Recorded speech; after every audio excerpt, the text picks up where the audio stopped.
Queridos irmãos, desde ontem nós estamos seguindo a oração sacerdotal do Cristo. É importante, depois convido a vocês, desejando, reler o capítulo 17 de São João em clima de oração, rezando, tomando propriedade dessas palavras como se fosse uma oração tua. Ou melhor, sentindo nosso Senhor rezar por você, lendo essa palavra, imaginando o nosso Senhor Jesus intercedendo por cada um de nós. E olha como é forte, como é bonito, e olha o desejo de nosso Senhor Jesus Cristo para cada um de nós. Pai Santo, guarda-os em teu nome, que eles sejam guardados pelo teu poder, pela tua identidade. O nome significa identidade de Deus, ou seja, o nome de Deus que é todo poderoso e soberano, esse nome pelo qual todo joelho se dobra no céu, na terra e nos infernos, esse nome que tem poder de expulsar o mal, esse nome que tem poder de curar, esse nome que tem poder de libertar, esse nome que tem o poder de restaurar vidas, trazer a dignidade o homem despedaçado, destruído pelo pecado. Nosso Senhor diz: guarda-os neste nome, em teu nome, ou seja, dentro da tua graça, dentro da tua divindade, para que eles sejam um, ou seja, guardado em Deus, para que manifestem a unidade da qual eu e o Senhor temos e somos um. Nessa unidade, assim é o meu desejo para os meus filhos. O Senhor Jesus, Ele deseja a mesma profunda intimidade que Ele teve com o Pai, Ele deseja essa mesma intimidade para nós. E nós, unidos sob a proteção, sobre a guarda, sobre a custódia do nome de nosso Senhor, manifestar através da comunhão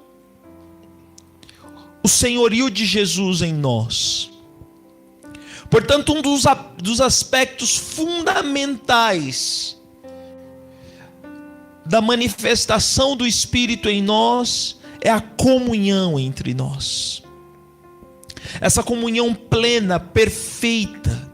E a comunhão se dá a partir de um contínuo buscar esvaziar-se, promover o outro, entrar no coração do outro, entender o pensamento do outro, renunciar o meu pensamento para falar: puxa, eu vou deixar agora de pensar naquilo que eu tenho como ideia, no meu projeto, para entender aquilo que é o projeto do irmão, e a partir daquilo que dá o outro eu agrego o meu e uno para que saia uma coisa só. Quantas vezes, colocando as ideias em comunhão, um coloca uma coisa, outro coloca uma outra coisa, um tinha uma ideia, vai ser assim, o outro falou, não, vai ser assim. Fundindo as duas ideias, nasce uma terceira coisa, ou uma quarta coisa, uma quinta coisa, porque várias são as ideias, mas quando você vai pegando, vai buscando, vai trazendo para si aquilo que o outro coloca, aquilo que o outro vai dando, o Espírito Santo ele vai suscitando algo novo, o Espírito Santo ele vai manifestando algo novo. Eu dou um testemunho concreto. Ontem eu dizia na Santa Missa um pouco da minha preocupação para com o orçamento do telhado, né? E aí um irmão, né, de uma das casas de um dos grupos de evangelização já ligou, falou: olha, eu achei caro, me manda aqui as medidas, vou tirar, vou fazer um orçamento. Aí fez 3 orçamentos, dos 3 orçamentos conseguiu fazer um, já conseguiu abaixar em mais de 5 mil reais, quase 6 mil reais o orçamento. Entende? Da comunhão, é através da comunhão, dessa necessidade. Aí aqui em casa falaram: poxa, vamos ver aqui as listas das pessoas que eu tenho, que a gente pode estar ligando. Aí hoje já várias pessoas se comprometeram a ajudar com o metro, a partir do esforço, a partir do desejo. Aí conversa vai, conversa vem, nasceram outras ideias, que daqui a pouco nós vamos divulgando. Então você vai percebendo luzes a partir do momento que você dá o teu coração. E você percebe que a tua visão ela é limitada. E que a tua visão, ela precisa da comunhão, ela precisa da complementariedade do outro. Não porque assim, não por um capricho, não porque tem que ser assim, mas porque isso é extremamente necessário. E até mesmo o nosso Senhor divino, assim como diz Filipenses, no capítulo 2, no versículo 5, no versículo 6, ele, embora sendo de natureza divina, esvaziou-se a si mesmo, se tornando homem na condição de servo, escravo, obediente até a morte, e a morte de cruz, porque essa era a vontade de Deus Pai para a salvação da humanidade. Então esse Deus divino se fez comunhão com o Pai para realizar o projeto divino do Pai para cada um de nós. E ele se aniquilou totalmente, aniquilou-se da sua divindade para ser comunhão com o Pai, para viver essa comunhão perfeita de unidade com o Pai. Então um dos passos para viver profundamente a comunhão é o esvaziamento de si. Sem esvaziamento de si não existe comunhão. Sem aniquilamento de si, sem morrer para si, sem morrer para as suas vontades, até mesmo pelos privilégios, pelos prestígios, não é possível chegar à unidade. E eis o segundo ponto da unidade, a humildade. Porque nosso Senhor foi extremamente humilde, Ele era divino e se fez homem, escravo, obediente até a morte de cruz. Foi descendo, até assumir o último lugar, que era a pior condenação que existia naquele momento, que era a morte de cruz. Essa humildade nos trouxe a salvação, e essa humildade nos fez sermos corpo, unidos ao corpo de Cristo. Nos deu o sentido pleno da comunhão. Hoje nós somos Jesus. E é por isso que nosso Senhor Jesus continua rezando, porque eu ainda estou no mundo, eu guardei eles para que eles não se perdessem, a não ser daquela filho da perdição, para que se cumprisse a Escritura. Eu digo isso ainda estando no mundo, porque daqui a pouco eu não vou estar mais. E digo isso para que a minha alegria plenamente seja realizada neles. Ou seja, a comunhão é a grande fonte saboriosa, saboriosa, não sei se é assim que se diz, saboriosa, é isso, saboriosa do amor de Deus. Então você saboreia esse amor, essa graça de Deus na comunhão e experimenta a plena alegria. Por quê? Porque nosso Senhor Jesus, Ele vivia isso com o Pai. E Ele deseja isso de nós. Essa profunda e perfeita união. Essa profunda e perfeita comunhão. E nosso Senhor diz: eu lhes dei a tua palavra, mas o mundo a rejeitou. Porque estes não são do mundo, mas o mundo a rejeitou, porque não são do mundo como eu não sou do mundo. Nós vivemos do mundo. E olha o que o Senhor diz no versículo 15: eu te peço, Pai, não os tire do mundo, mas os guarde do maligno. Ou seja, os demônios, o mal pode rondar a cada um de nós, pode querer realmente nos devorar, porque é assim mesmo.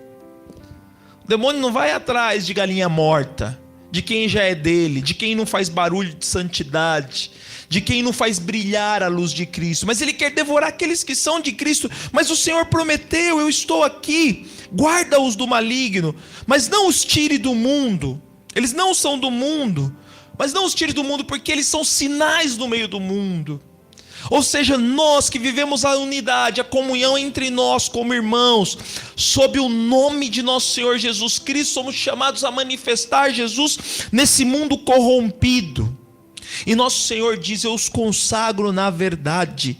A tua palavra é a verdade, a tua palavra que nós estamos meditando, mas também a palavra, o verbo que se faz carne sobre esse altar, o verbo que se emana, que sai daqui desse altar, o verbo que nós comemos, é essa palavra, é essa verdade. A tua palavra é verdade. E ele disse em João capítulo 14: eu sou o caminho, a verdade e a vida. O caminho, a verdade e a vida. Eu consagro eles, para que sejam consagrados na verdade, na minha palavra, para que vivam plenamente aquilo que eu desejo para eles. E olha que profundo é esse o desejo de nosso Senhor Jesus Cristo, que nós sejamos imbuídos, mergulhados, configurados, codificados a sua palavra, codificados nele, e olhando para a relação dele com o Pai, nós também somos chamados a nos relacionar com o irmão, quase como eu reconhecendo no outro aquilo que é a divindade, o Deus que age no outro. Eu me rendo, eu me prostro diante do nosso Senhor que age no coração do próximo, no coração do irmão, no coração daquele que vive, daquele que convive comigo. É isso que é viver a unidade, eu reconhecer a ação de Deus no meu irmão e fazer Deus acontecer no meu irmão, e a partir do momento que Deus acontece no coração do meu irmão, eu também vivo a graça no próximo que emana para mim. Entende, queridos irmãos? E como é bonito e como é forte isso. E por ser essa uma oração sacerdotal, os sacerdotes por excelência têm esse chamado, santificar o povo de Deus e falar em nome de Jesus. E como é forte, como é bonito. E olha como Paulo exorta, ele está saindo de Éfeso, e ali ele já não volta mais, e ele chama os anciãos. Os anciãos são os coordenadores das comunidades, são os responsáveis, são os presbíteros ali daquela comunidade. E ele diz, primeira coisa, não cuidai do próximo, mas cuidai de vós mesmos e de todo o rebanho, sobre o qual o Espírito Santo vos colocou como guardas, como para pastorear a igreja de Deus, para cuidar, para zelar da igreja de Deus. E a primeira coisa que devemos fazer para cuidar do outro é cuidar de nós mesmos, para sermos sinais de graça, para sermos testemunhas qualificadas da ação de Deus, para não sermos pata-choca e ficar falando sempre a mesma coisa, para não termos, muitas vezes não temos algo de novo que possa realmente estimular a comunidade. E para isso eu preciso estar unido ao Senhor, cuidando de mim mesmo, você cuidando de você mesmo, você que é pastor de almas, seja de muitas, de poucas, somos chamados a cuidar e a pastorear essa pequena porção que é a igreja de nosso Senhor Jesus Cristo, desses lobos ferozes, como nós vimos aqui. Eu rezo, não para que o tireis do mundo, mas que os guardes do maligno. Por quê? Porque aparecerão entre vós lobos ferozes, que não pouparão o vosso rebanho. Nós sabemos que é assim. Quantas pessoas nós queremos trazer para Deus, e o quanto é difícil. Pessoas que estavam aqui conosco, de repente lutando uma vida de santidade, e hoje você olha, estão no mundo, estão perdidas, não lutam mais pela santidade. Muitas vezes as pessoas olham, por exemplo, eu não estou aqui julgando e não quero criticar ninguém, pelo amor de Deus, mas muitas vezes diante de uma tendência e de uma atração por uma pessoa do mesmo sexo, em vez de a pessoa falar, poxa, peraí, tem algo de anormal acontecendo comigo, porque Deus fez o homem e a mulher. Às vezes as pessoas falam, não, eu tenho que me aceitar, eu sou assim mesmo, eu tenho que me aceitar, e o mundo vai falando isso, você é assim, se aceite, se aceite, se aceite, se aceite. Mas por que eu não posso pensar o contrário? Porque Deus fez ao contrário. até numa relação natural. As aberrações antinaturais numa relação até heterossexual, que não vem de Deus. Entende? E tá aí, o mundo vai destruindo e vai impondo isso a nós. Talvez até nos criticando como homofóbicos, igreja retrógrada, igreja que não abre os olhos. E não temos essa capacidade, essa humildade de falar, poxa vida, Deus fez algo diferente, deixa eu lutar. Assim como uma pessoa que entra aqui, nessa casa, nesse local, que luta com todas as forças para sair da droga. E se fosse assim, é normal, eu tenho a compulsão pela droga mesmo, eu tenho vontade de usar crack, então eu vou usar crack. É normal, eu sinto essa atração pelo crack, eu sinto essa atração pela cocaína, eu sinto essa atração pela bebida alcoólica, então eu bebo, eu uso.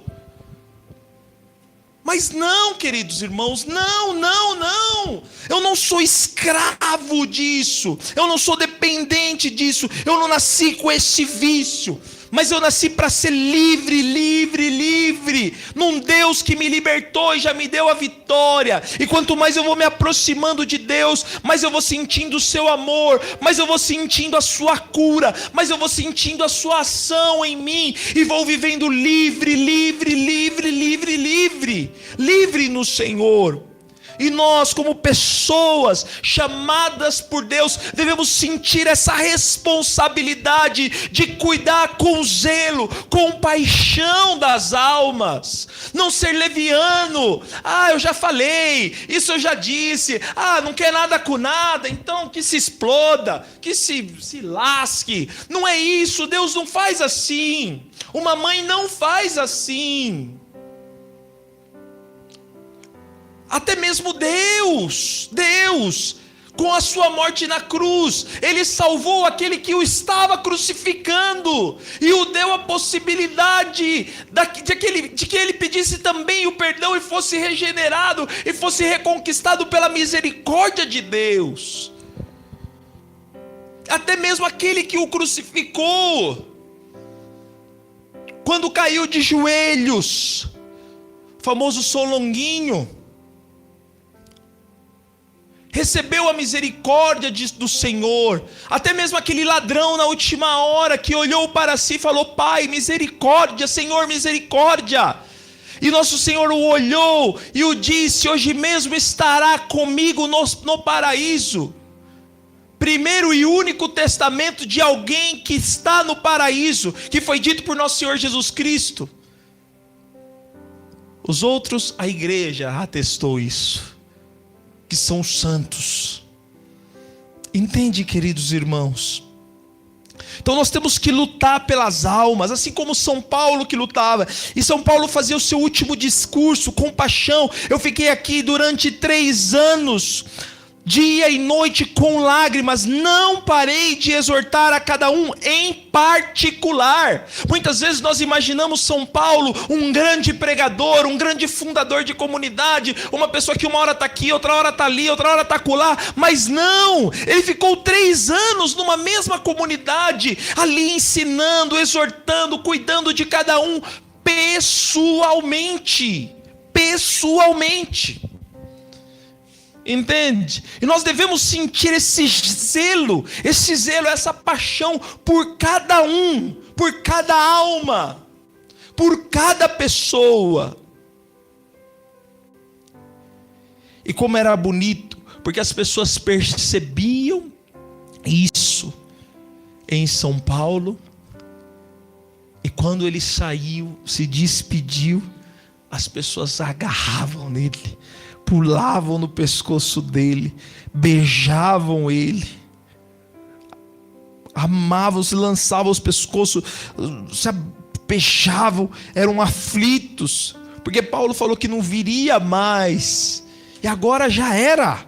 Agora é vocês e Deus, vocês e a palavra, vocês e o Espírito. O que eu tinha para fazer eu já fiz. Assim como é o nosso Senhor Jesus Cristo. Aquilo que Ele tinha para fazer, Ele fez, e agora deixou o seu Espírito, que também é Deus, obviamente, que também é 100% divino, e agora age por nós. E como é bonito nós ajudarmos os nossos filhos, para que eles possam caminhar.